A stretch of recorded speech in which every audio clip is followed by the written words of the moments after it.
논술에서 가장 기본이 되는 대비형 논술에 대해서 한번 다양한 분량의 다양한 유형을 가지고 한번 해보겠습니다. 첫 시간에 이야기했듯이 논술은 객관적 사실에 대한 걸 다루는 장르가 아니고 그 사실에 대한 서로 다른 견해들을 다루는 장르입니다.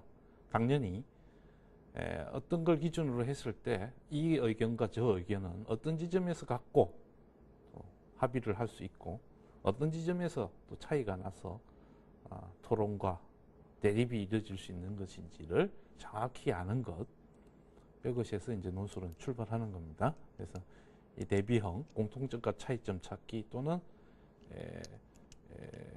그 어떤 특정한 기준으로 해서 어떻게 다룰 수 있고 또 나아가서 또 어떤 비판과 토론이 오갈 수 있는 건지 베이스가 되는 대비형에 대해서 한번 살펴보겠습니다. 첫 번째 논제, 진화론에 대한 이야기입니다. 제 신문 1은 다윈의 종의 기원에서 따온 글입니다. 여기 보면 이제 자연 선택의 과정, 다시 말해서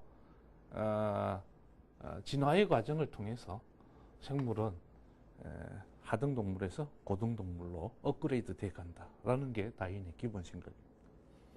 S.J. 굴드라는 이 사람도 기본적으로 진화생물학자입니다. 다윈의 이 자연 선택의 개념, 진화의 발견을 대단히 본인도 진화생물학자니까요 인정을 합니다. 진화론 자연 선택 개념은 그렇게 복잡한 개념이 아니에요.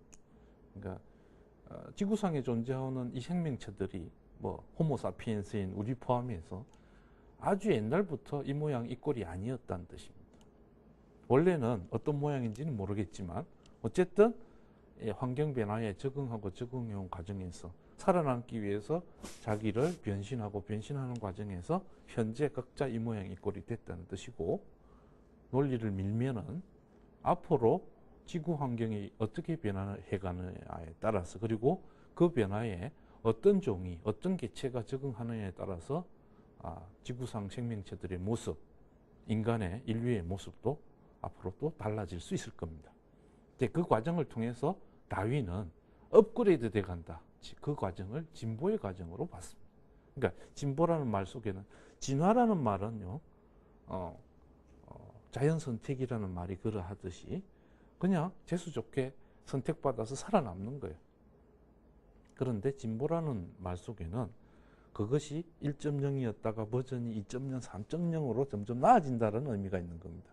근데 이거는 굉장히 중요한 문제로 연결됩니다. S.J. 굴드라는 사람이 다윈의 이 탁월한 발견, 진화에 대한 발견, 이거를 높이 평가하면서도 진화가 곧 진보는 아니다라는 이야기를 굳이 강하게 하는 이유가, 다윈의 곧 진화가 곧 진보라는 그 관념이 당시 19세기 서구 유럽의 사회과학자들에게 영향을 미쳐서 당시 이제 번창하고 있던 또는 급속도로 발전하고 있던 자본주의 사회의 문제점을 은폐하는 이데올로기로, 그리고 당시 산업혁명을 성공해서 자기들이 어떤 경제적 이익을 위해서 전 세계로 식민지를 건설해 갔던 즉 서구 여러 선진국 강대국들의 아시아 아프리카 지역에 대한 식민 침략을 정당화하는 이데올로기로 작동을 했고, 그것이 아직까지도 문제가 되기 때문에 굴드라는 이 진화생물학자는 다윈의 개념 속에 들어있는 그 진보라는 개념의 문제 제기를 하는 겁니다. 다윈의 이 책에, 굴드의 이 책에서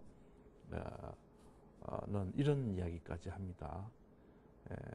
이 지구상에서 호모사피엔스, 인간이 가장 우월한 종이라는 이 생각은 인간의 오만일 뿐이다.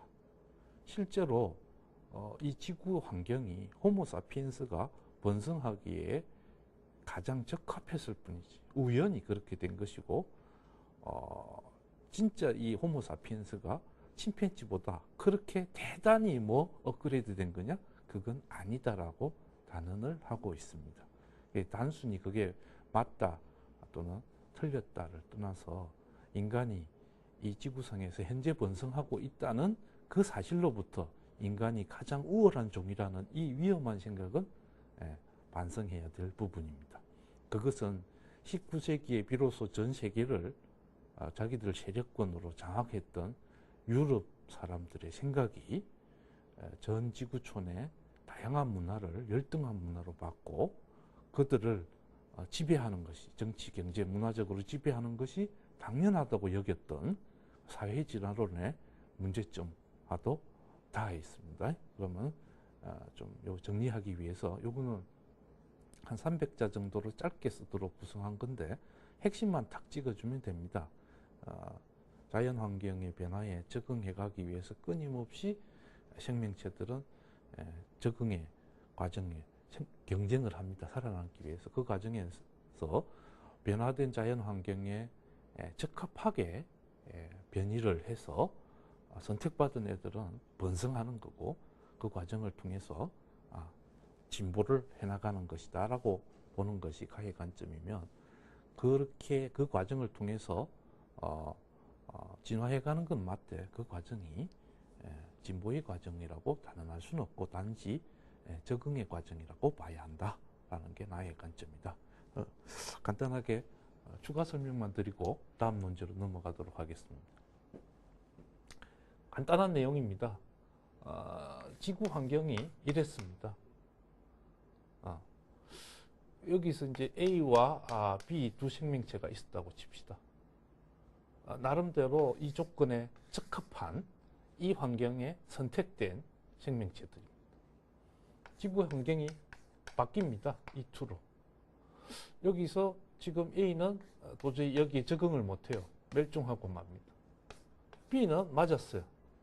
그리고 이 B가 이제 이 환경이 또 어떻게 바뀔지 모르기 때문에 변이를 합니다. B1과 B2로. 근데 지구 환경이 딱 바뀌죠. 이게 B2 이건 너무 오버해서 너무 많이 바뀌었어. 이건 멸종합니다.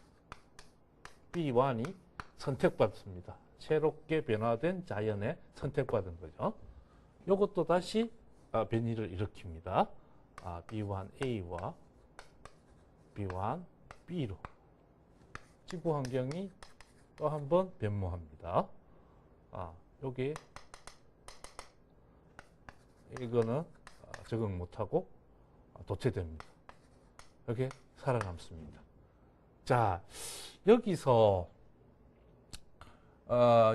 이제 제시문 1의 관점은 이런 겁니다. 여기 예를 들어서 최초에 출발했던 B보다 B1B가 훨씬 더 예를 들면 이게 1.0이면 이거는 3.0이다.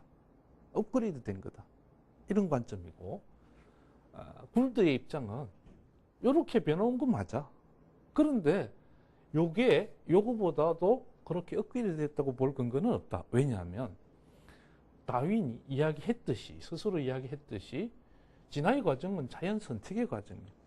변화하는 자연 환경에 적응하기 위해서 몸부림치다가 재수 좋게 잘 적응한 애가 선택될 뿐이고 문제는 뭐냐 하면 이 자연 환경의 변화가 열등한 상황에서 고등한 상황으로 업그레이드 방향으로 변해갔다는 증거가 없는데 어찌 거기에 적응해서 살아남은 애들이 업그레이드 된다라고 할 수 있겠느냐. 이게 굴드의 기본적인 생각입니다. 그 차이만 정확하게 밝혀주시면 정확한 답안이 되겠습니다.